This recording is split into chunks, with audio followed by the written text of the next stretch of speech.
This is the second part of the interview. If you've missed the first part, we recommend to watch it first. Пане Єгоре, ви сказали також, що Mr. Yehor, you mentioned that the deportation of the Crimean Tatars was not recognized as genocide. не враховано як геноцид. На мою думку, це дуже дивно, якщо I брати find this strange, до уваги, given that що the entire Crimean ціле- Tatar community was ціле deported, населення and that during кримськотатарське and as a виселено, result of this а event, протягом almost цього half of і the community внаслідок цього died. переселення майже половина кримських татар померли. Let me start with a broader perspective. Did anyone in post-war Europe, especially immediately after the war, seriously consider the crimes of communism? Did it occur to anyone at the time to consider the fate of the Crimean Tatars?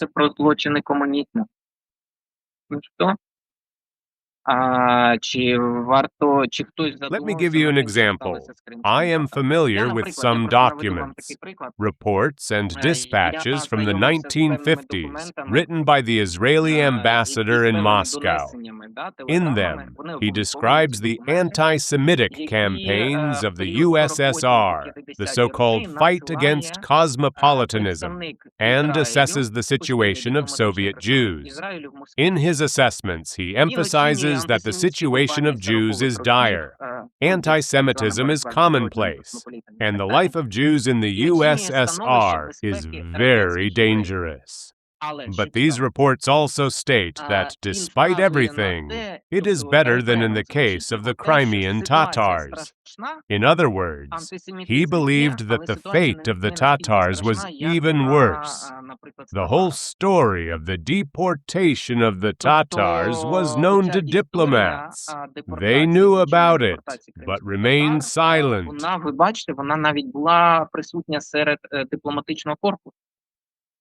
It is also worth adding that February 1944 was not the first deportation in the territories liberated by the Red Army. In February 1944, the Caucasian peoples, Chechens and Ingush, had already been deported. The Crimean Tatars were deported shortly after the occupation of Crimea. These deportations are another terrible chapter in the history of the Caucasus.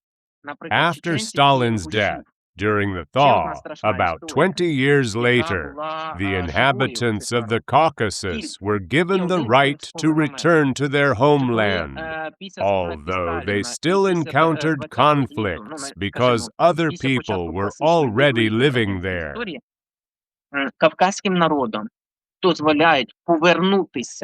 The Krimchaks also received the formal right to return in 1957, but in practice, from the 1950s to the end of the 1980s, there was a de facto ban on returning to the peninsula.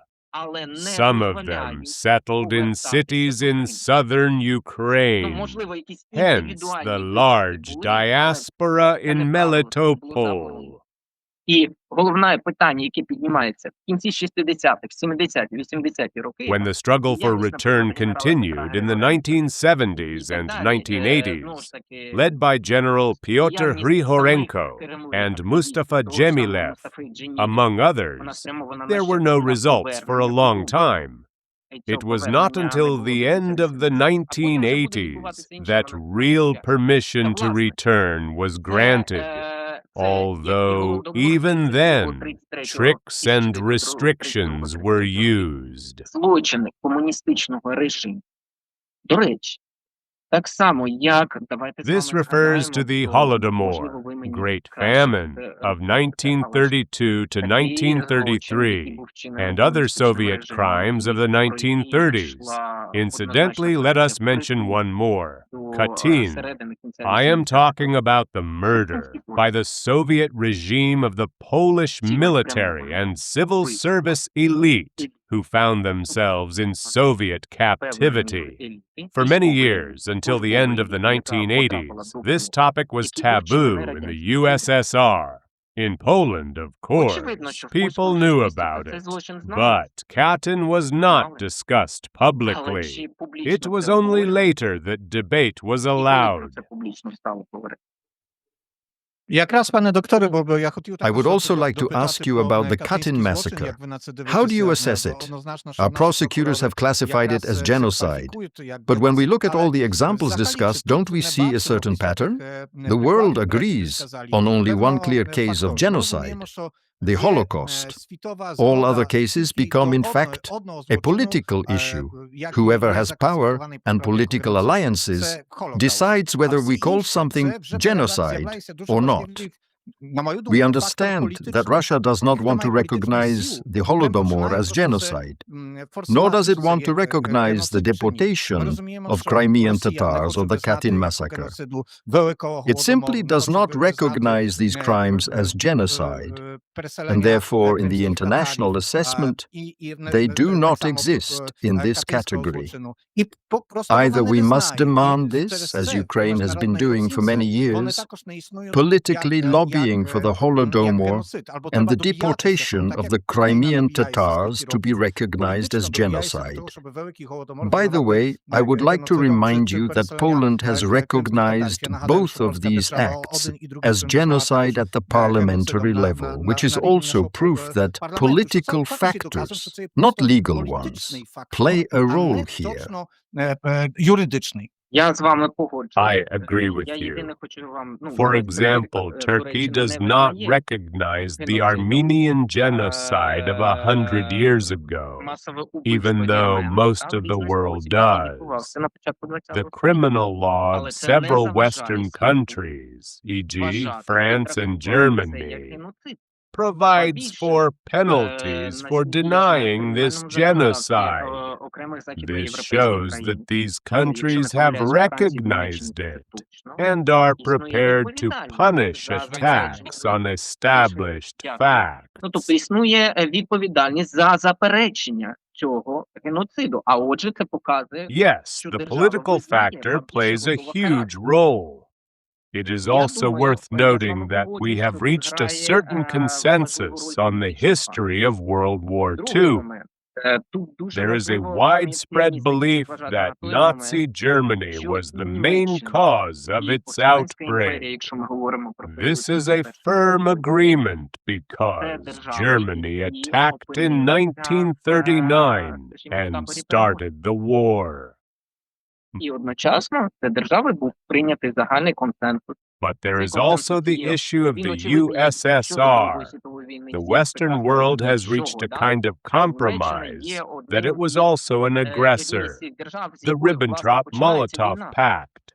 However, the image of the Soviet Union as a great ally and liberator remains strong.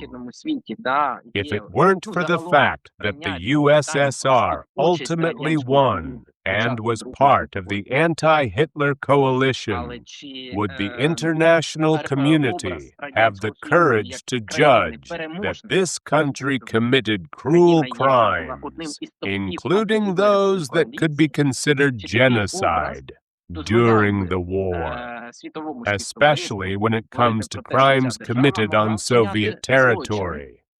This is already a question of political assessment, not just legal assessment. I would also say that the law often only constitutes the reality that exists in politics. Lawyers, although I am not a lawyer, in a sense, record what the world has recognized and only later try to correct it. We can see analogies between different events. The 1948 convention focused on practically total exterminations, the Holocaust, the Armenians. If we were to conclude that no further changes are needed after that, it would mean that all subsequent cases fall within that formulation. Time has already made these assessments, but again, it all comes down to who interprets them and how. Of course, we hope that the process of reckoning will continue. However, I fear that regardless of the change of regime in Russia, I hope that Putin's regime will Який one би не day був режим, це fall. моє, знову ж таки, The оціночне Russian визначення, state російський терор. itself will Коли still зможе feel цей режим Путіна responsible for having such Але baggage. питання відповідальності за спадщину, воно However, I have seen progress. Russian historians are великим beginning to проривом є write навіть about the тоді, коли я Great читаю Famine. якісь там, читав Unfortunately, якісь they публікації usually take shortcuts. російських There істориків, was то вони, famine в принципі, everywhere, згадують про великий in голод Russia and 32-го, 33-го Kazakhstan. року. Ukraine was Але там no є класичні exception, аргументи, що голод був всюди, and they голод був в argue that Казахстані, what голод був в happened in Росії Ukraine і так далі. cannot be genocide because there was famine in other republics as Те, що well. відбувалося в Україні, At геноцидом the вважати не same можна, і time, так they далі, що omit таке the key issues. Причому вони уникають абсолютно всіх На жаль, пане докторе, не розмовляємо тільки про поняття Unfortunately, геноциду, we are not як only з точки talking зору about the історії, concept of є genocide спеціальні події, historically, які, також but also можна, as witnesses to current можна events that many consider to be genocide. We have seen what Russia has been doing in Ukraine since 2014, and especially since 2022. Crimes are being committed there that many world leaders describe as genocide. Let us recall that recently we have seen something almost unprecedented: the recognition of President Putin and the Russian plenipotentiary for children as suspects in the organization of the genocide of children. в геноциді проти дітей. Ну, тут бачите, тут питання таке, що всі Indeed, звернули we have all увагу, focused власне, на цей mainly on момент one присутнє aspect, з примусовим on вилученням, children, переселенням дітей. on their forced Але deportation. якщо подивитися But it is уважно enough to take a closer ті look at заходи all the окупаційних actions of the адміністрацій, occupation як administration на тих in the територіях, які були territories окуповані в occupied in 2014 році, так 2014 і на тих and територіях, які піддалися окупації 2022. від 22 There are many signs of можна побачити багато genocide, елементів, starting починаючи with the від physical фізичного persecution and переслідування і murder of прагнення знищення representatives of certain окремих ethnic представників groups окремих to the етнічних mass displacement of the завершуючи масовим population in these переселенням цих areas територій, and the іншого expulsion населення of і local навпаки переміщенням residents. груп населення. These processes clearly Створення умов там resemble фізичного, classic patterns of психологічного genocide. катування. Все це можна побачити.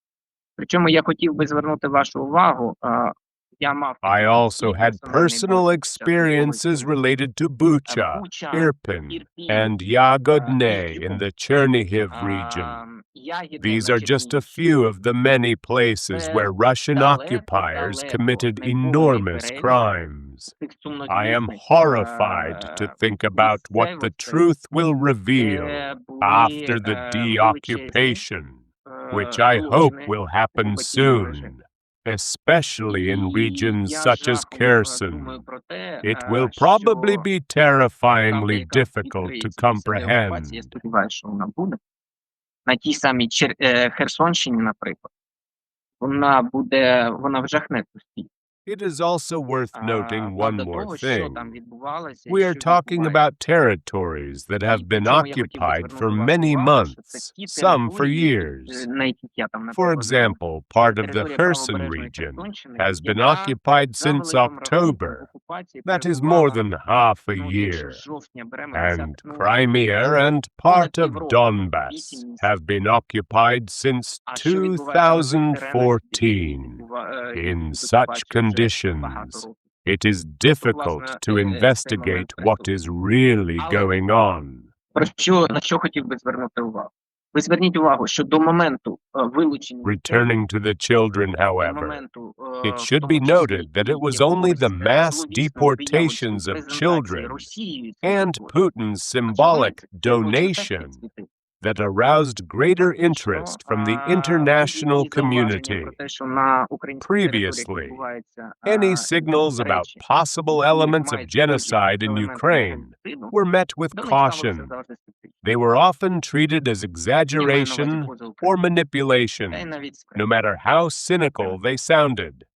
I'm Як це не sorry, цинічно but звучить, while я every перепрошую human за цинізм. tragedy is Я terrible, розумію, що доля the кожної suffering of людини, вона children is сильна, always і more доля moving. кожної, In кожного my людського життя. opinion, the harm Але done to дитяче children життя, was the коли impulse знищили that зовсім broke по-іншому through a робити. certain barrier in the Випадок perception of дітей, this він conflict. чітко вкладається в ряду Thanks to this, we now look І, at власне, all these це, events ну, more певною мірою, broadly. я сподіваюся, I think this цей will force випадок a і ця оцінка comprehensive змусить assessment of war змусить змінити crimes, фокус. Він although, of подивитися на course, всі it ці is a події. matter of time. Можливо, буде дана оцінка. Я впевнений, що ця оцінка буде дана, але питання часу.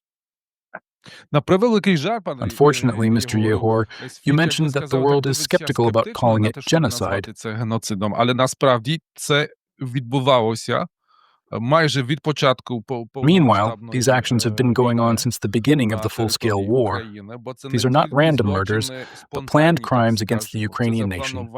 Lists of people to be liquidated were immediately drawn up: writers, scientists, ethnographers, and other elites. And these people were killed. The forced displacement of children, which you mentioned, is another element of this criminal policy. In your opinion, will political factors, rather than the law or the actual facts, determine whether we call this Як ви genocide? думаєте, чи тут знов буде таке, що політичний фактор буде важливий, ніж правда? Важко. Ну, мені It's важко hard сказати. to say. Я завжди боюся I always політичних, avoid such політичних political прогноз. Я вам дуже predictions. дякую за Thank цей you момент, for який я mentioning оскільки не this. сказав, але It він is an дуже важливий. important point Про те, that що I did дійсно, not raise. сили вторгнення в Indeed, Україну, from the beginning of the сили, які attack, розташовувалися на Russian наприкінці troops лютого, на brought початку with березня, them lists вони of дійсно people входили to в be Україну eliminated. конкретними списками. І були In визначені addition to категорії, окрім intellectuals, these представників lists інтелігенції, є в mainly першу чергу included зазначена там former була категорія soldiers and officers людей, who had які мали fought досвід in військової Donbass.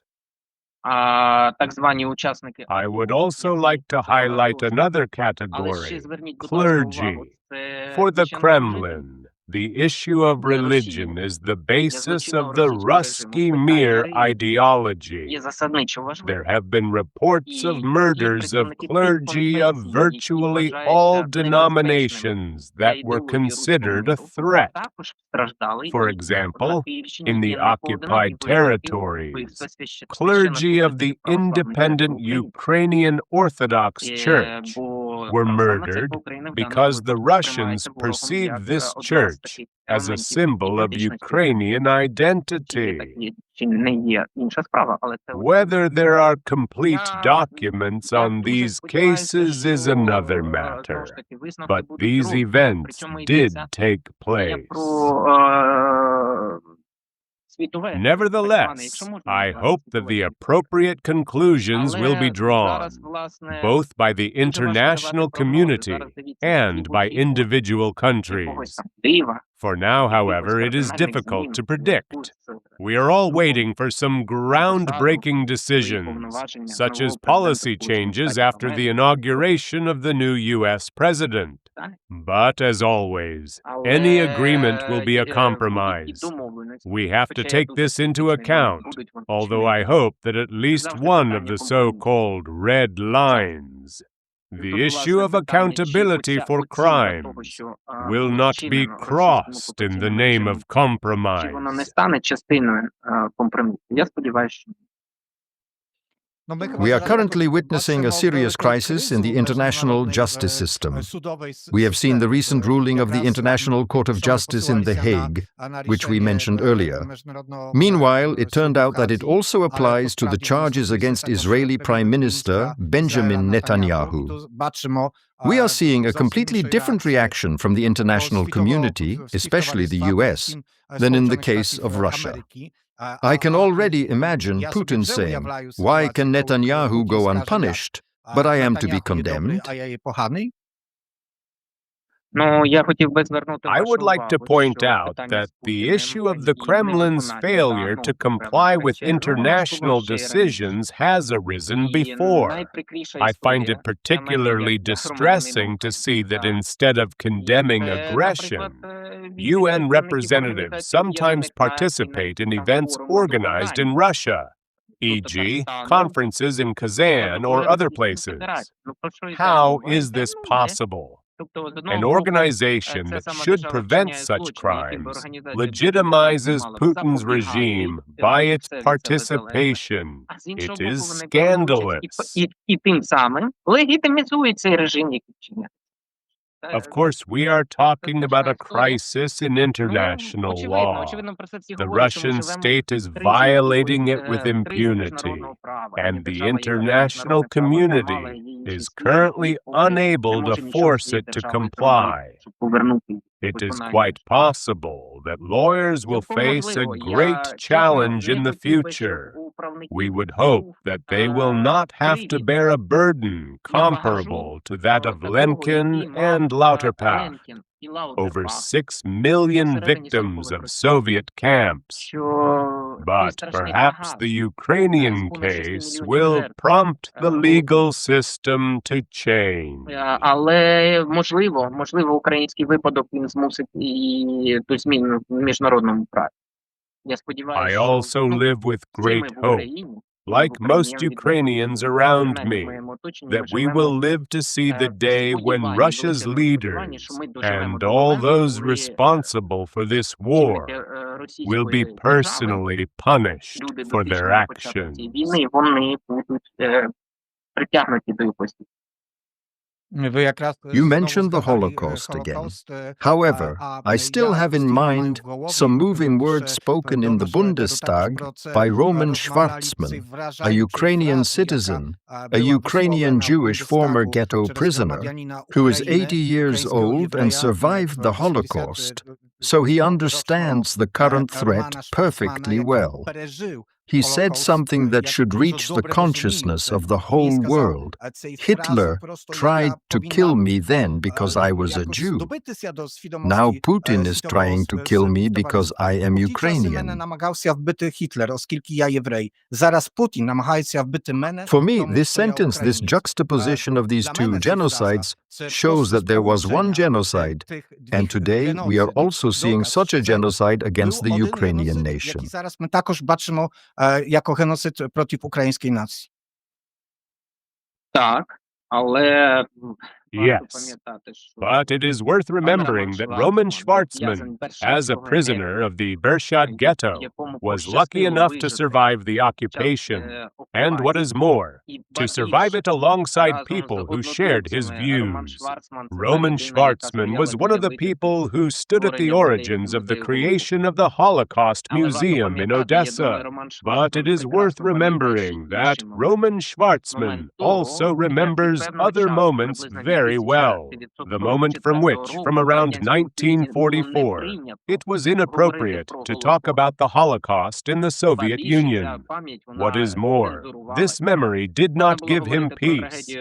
It was possible to talk about the tragedy of the Soviet people, about fascist crimes against Soviet citizens, but under no circumstances was it possible to talk about the Holocaust. Similarly, in the 1980s, some Soviet writers wrote about the tragedy of the peasantry in the Soviet Union, but it was impossible to write about the tragedy of the Ukrainian countryside. And it is precisely these moments, namely the censorship of memory, that are also present in contemporary Russia. What is more, they have taken forms that few could have expected. It is one thing to have ordinary censorship, but it is quite another when a person can, be held criminally liable for expressing their views, even for ordinary statements. I am not even talking about publishing books, public speeches, or working with memory. Unfortunately, this is also how it works in Russia. I am very grateful to you for mentioning Roman Schwarzman. It is absolutely true. It is a parallel. I will tell you one more thing. I mentioned that my teacher, one of my teachers, a lecturer at the university, once said something that I later repeated to my subordinates when I was already serving. We remembered this on the anniversary of the Holodomor. We remember this on the last Saturday of November, including in the army. One of the topics discussed was that the most terrible thing is that the people who died of starvation during the Holocaust and the Holodomor had no way of protecting themselves and their families because the state that could have protected them, I am referring to the Ukrainian People's Republic, ceased to exist in 1921, falling victim to the Bolshevik attack. Yes, on the one hand, but on the other hand, it was also the result of a compromise between the people and the new Bolshevik authorities. A compromise, a desire to end the war. And when the war ended, there was no longer a Ukrainian People's Republic. There was the Ukrainian Soviet Socialist Republic. And then came the famine. And it is precisely the fact that the Ukrainian state exists that today provides a certain safeguard against a repeat of the Holodomor or other genocides on the scale that has already taken place. And right now, the key issue is the existence of the Ukrainian state. Пане Єгору, я хочу ще спитати або попросити про коментар. Mr. Yehor, I would like to ask you another question or ask you for a comment.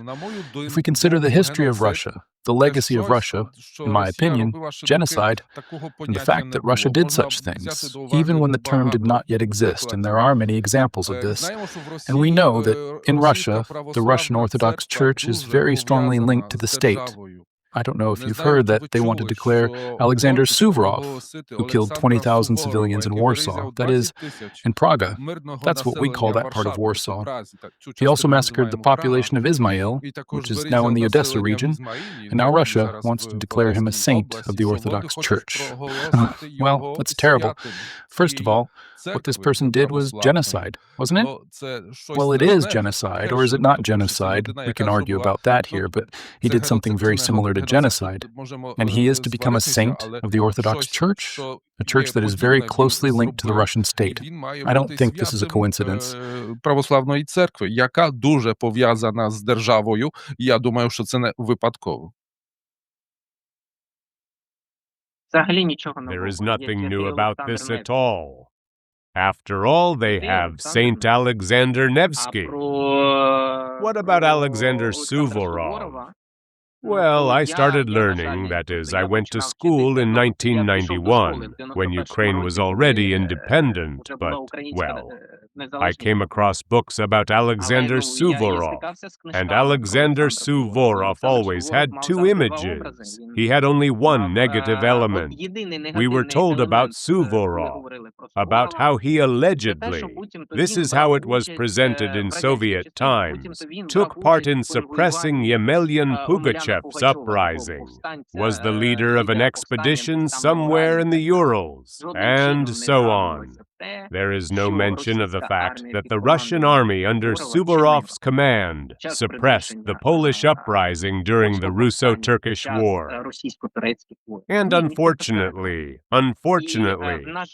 please note that I always try to judge the Church as an institution and at the same time as people. However, it seems to me, and this is my personal assessment, that since the 18th century, the Russian Orthodox Church has basically been a structure strongly linked to the Russian state. And this land has experienced this. There have been centuries of love for the Church and departure from it. But in 1943, when Stalin restored the Russian Orthodox Church, the unification of the state and the Church began. Overall, it seems to me that we are currently at the peak. We once again have a union between the state and the Church, the Russian Orthodox Church, and at the moment its hierarchy is highly militarized, which means that any opposition within it is very quickly suppressed. These people are removed, held accountable, and in the best-case scenario, they manage to leave Russia. I don't know, but they value this very much. Yes, it's extraordinary. But at the same time, thank you very much for this extremely interesting comment. Who is a hero? Who do they call a hero? Who do you call a hero? Although, of course, for contemporary Russia, the greatest myth they live by, which they live by and which they transform, is the myth of the so-called Great Patriotic War. This myth seems to me to be fundamental in contemporary Russia as well.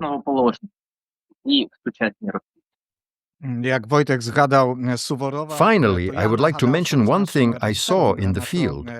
Since Wojciech mentioned Suvorov, I will add my 2 cents. Together with our director, just before the full invasion, we visited Izmail, a Ukrainian city in the south. Unfortunately, we saw something shocking there. There is a great cult of Alexander Suvorov in this city. There is a monument to Suvorov and the main street is named after him. But the most shocking thing was that one of the oldest mosques in Ukraine had an exhibition glorifying the massacre of Muslims carried out by Suvorov. The guides talked about it as a great achievement and presented Suvorov as a hero. This was in 2021. It shows that certain historical narratives have survived to this day. For example, that Suvorov was some kind of outstanding leader in that region, imperceptibly trampling on the history of Poles and Ukrainians. It's some kind of historical revenge. Suvorov has never been and cannot be a hero to either Poles or Ukrainians. He is a tragic figure for our nations. Thank you very much for the interview. This is an extremely important topic, although unfortunately still very relevant. Дякую. Yehor Vradii, candidate of historical sciences, is the deputy director of the Museum Memory of the Jewish People and the Holocaust in Ukraine in Dnipro, and the deputy director of the Ukrainian Institute for Holocaust Studies, Takuma. He was our guest today. Thank you very much. We invite you to watch our other interviews on the Black Sky Stop Fake channel. Our program is a joint project of these 2 initiatives. Don't forget to subscribe. Thank you. That's all for today. See you soon. Do pobaczenia.